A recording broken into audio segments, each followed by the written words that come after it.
بسم اللہ الرحمن الرحیم۔ السلام علیکم۔ آصف وائس ٹی وی کے معزز دوستو، سنتے ہیں آج ماں کے نافرمان بیٹے کی سچی کہانی۔ معزز دوستو، اجاز کی شادی ہوئی۔ اس کو بیوی سے بہت محبت تھی۔ شادی کے کچھ دن تو اچھے گزرے، لیکن اس کے بعد بیوی کی کام چوری والی طبیعت شروع ہو گئی۔ اس کی بیوی ساس اور شوہر کے کام کو بوجھ سمجھتی تھی۔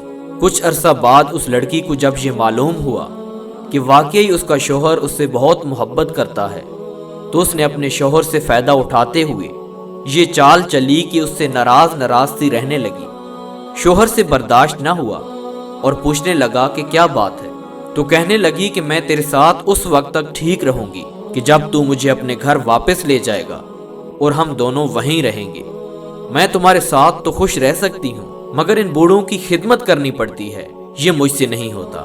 اجاز کیونکہ اپنی بیوی سے بہت محبت کرتا تھا، اس لیے اس نے اپنی بیوی کی بات مان لی اور اپنے بوڑھے ماں باپ کو چھوڑ کر شہر میں اپنی زندگی بسر کرنے لگا۔ اجاز کو اس کے ماں باپ نے بہت سمجھایا کہ بیٹا تیرے سوا ہمارا کوئی نہیں، مگر اجاز کے سر پر تو محبت کا بھوت سوار تھا۔ اس کو ماں باپ کی سمجھ نہ آئی۔ دن اچھے گزر رہے تھے۔ کچھ عرصہ بعد اجاز کو سعودی عرب جانے کا موقع مل گیا۔ جاب اچھی تھی، اس لیے ہر مہینہ بیوی کو تنخواہ بھیج دیا کرتا۔ دوستو، اس دوران اس نے اپنی ماں باپ سے کوئی رابطہ نہ کیا، کیونکہ اس کی بیوی نے اسے کہہ رکھا تھا کہ اگر تو نے ان سے رابطہ کیا تو میں تو اس سے رابطہ ختم کر دوں گی۔ اب اجاز اپنی بیوی کے کہنے پر اپنے ماں باپ سے رابطہ ختم کر چکا تھا۔ دوستو، کئی سال گزر گئے۔ ایک مرتبہ اجاز طواف کر رہا تھا، اس کے ساتھ ایک بزرگ بھی طواف کر رہے تھے۔ طواف کے بعد وہ بزرگ کے پاس آیا اور کہنے لگا کہ میں نے یہاں 10 بار حج کیے اور سینکڑوں عمرے کیے، لیکن میرے دل پہ تالا لگا ہوا ہے۔ میرے دل پر کوئی بوجھ سا ہے، نہ عبادت کرنے میں مزہ آتا ہے اور نہ کسی اور کو کام کرنے کا جی کرتا ہے۔ اس بزرگ نے اجاز سے پوچھا کہ تو نے اپنی زندگی میں کسی کا دل تو نہیں دکھایا؟ تب اسے اپنی ماں باپ یاد آئے۔ کہنے لگا کہ ہاں، میں اپنے ماں باپ کو چھوڑ کر یہاں آیا ہوں۔ میں ان کو چھوڑ کر یہ سمجھا کہ حج عمرہ اور عبادت کرنے سے وہ گناہ دھل جائیں گے۔ بزرگ نے اجاز سے کہا کہ مزید حج کرنے کی کوئی ضرورت نہیں، جاؤ اور اپنے والدین سے معافی مانگو۔ اجاز اپنے وطن واپس آیا۔ اس کو گاؤں چھوڑے 10-12 سال کا عرصہ گزر چکا تھا۔ اس دوران اسے کچھ خبر نہ تھی کہ اس کے ماں باپ کے ساتھ کیا بیتی۔ اب اجاز گاؤں پہنچ گیا۔ ایک بستی کے کنارے اسے ایک آدمی ملا۔ اجاز نے ڈرتے ڈرتے ماں باپ کے بارے میں پوچھا۔ وہ آدمی اجاز کو نہ پہچان سکا کہ یہ ان کا بیٹا ہے۔ اب اس آدمی نے اجاز کو بتایا کہ 2 میاں بیوی بہت بوڑھے تھے، پھر کچھ یوں ہوا کہ ان کا بیٹا انہیں چھوڑ کر چلا گیا۔ بہت تنگی اور آس کی زندگی گزاری۔ بالآخر اس بوڑھی عورت کا خاوند فوت ہو گیا۔ اب وہ بوڑھی ماں اکیلی رہ گئی ہے اور اکیلے ہی گھر میں رہتی ہے۔ پڑوسی رحم کھا کر اس کے لیے کھانا بھیج دیتے ہیں، اور اگر پڑوسی کبھی کھانا نہ بھیجے تو شکر کر کے رات گزار لیتی ہے۔ اور پھر اس بوڑھی عورت کو فالج ہو چکا، اور اب سنا ہے کہ اس کی دونوں آنکھوں کی بینائی بھی چلی گئی ہے۔ زیادہ بڑھاپے کی وجہ سے بینائی جا چکی ہے اور ساتھ فالج بھی ہے۔ ہر وقت کسی نہ کسی کو یاد کر کے روتی ہے اور دعائیں مانگتی رہتی ہے۔ اب اجاز اپنے گھر آیا اور دروازہ کھول کر دیکھا کہ ماں بستر پر لیٹی ہوئی ہے اور ہڈیوں کا ڈھانچہ بن چکی ہے۔ معزز دوستو، اجاز نے سوچا کہ اس نے ماں کو اس قدر ستایا اور رلایا ہے کہ وہ کہے گی کہ جاؤ دفع ہو جاؤ، میں تمہیں کبھی معاف نہیں کر سکتی۔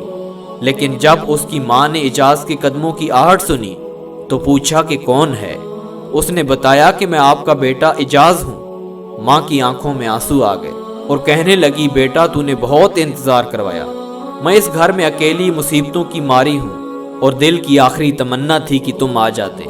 بیٹے، میں تمہاری شکل تو نہیں دیکھ سکتی، لیکن تمہاری آواز تو سن سکتی ہوں۔ میرے لال، میرے بیٹے، تمہارا چہرہ کہاں ہے؟ مجھے ہاتھ تو لگانے دو۔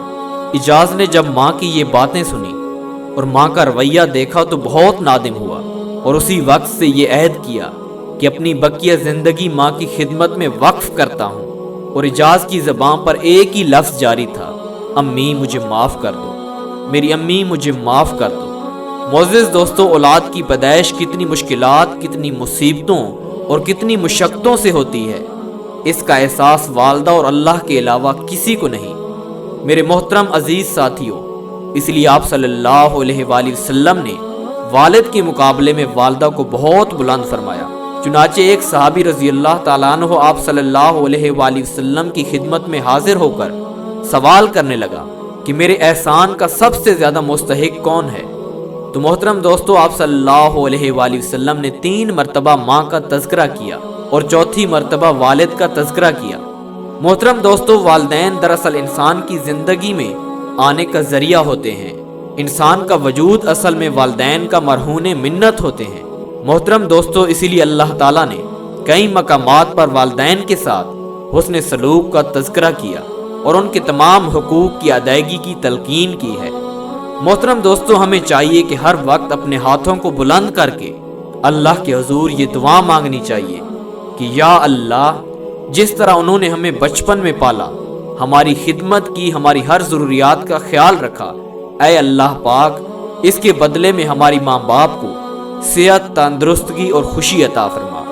آمین یا رب العالمین۔